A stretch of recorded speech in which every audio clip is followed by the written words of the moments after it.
জংলার হরিণী শিকারীর হাতে বন্দী হয়ে পড়ে আছে। সুতার জাল, মোড়া সুতার জালের মধ্যে সাগর থেকে জাল দিয়ে বড় বড় মাছ ধরে না, শিকারী দুই পাহাড়ের চিপায় সুতার জাল পাইতা ওই জংলার মধ্যে লাঠি দিয়া বাইরেছে। লাঠির বাড়ির আওয়াজ শুনে হরিণ তো একটা দুই পাহাড়ের মাঝখান দিয়া দৌড় দিয়ে গিয়া সুতার জালে আটকিছে। যত নড়াচুরি করে ততই জাল পেছায়। শিকারী দূর থেকে খুশি মুস্কি মুস্কি হাসে, রে হরিণী আর দৌড়াদৌড়ি করিস না, নড়াচুরি করিস না, বন্দী হয়ে গেছো। ভালো করে পেঁচাইয়া শিকারী শেষরাইয়া কিতাব লেখে। আলগাইতে পারে না ভারী বেশি, হরিণটা মোটা তাজা বেশি ছিল বিদায় শেষরাইয়া নিতেছে।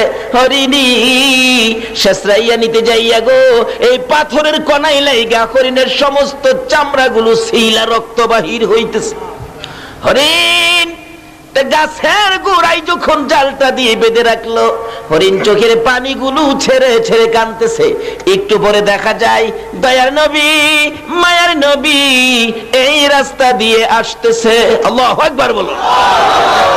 হরিণ দূর থেকে আমার নবীকে দেখে চোখের পানি ছেড়ে ছেড়ে ডাকতেছে, প্রভু গো আমার জবান খুলে দাও না, তোমার বন্ধু রাহমাতাল লিল আলামিনের কাছে আমার মনের দুঃখগুলি বলি। আল্লাহ বলেন, জংলার হরিণ রে, আমার বন্ধুর সাথে কথা বলার জন্য জবান খুলতে চাইছস, যে নবীর উসিলায় এত কিছু করেছি, এই নবীর সাথে কথা বলবি, যা তোর জবান খুলে দিলাম। যে নবীর পক্ষে গেলে জংলার হরিণের জবান পর্যন্তই আমার আল্লাহ খুলে দেয়।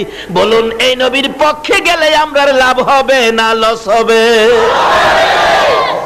কাছাকাছি আসার পরে হরিণ ডাকতেছে, প্রভু গো আপনার বন্ধু আইসা গেছে, জবানটা খুলে দেন না। আল্লাহকে যা জবান খুলে দিলাম।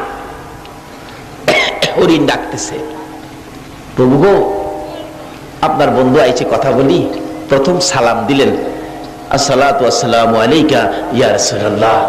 নবী কই কি আশ্চর্য, হরিণ সালাম দিতেছে, কি ব্যাপার হরিণ? হুজুর আমি বিপদে পড়ে গেছি, শিকারীর হাতে বন্দী। দেখেন শেষরাই আনতে যাইয়া আমার চামড়া সিলাইছে, রক্ত বাহির হইতেছে।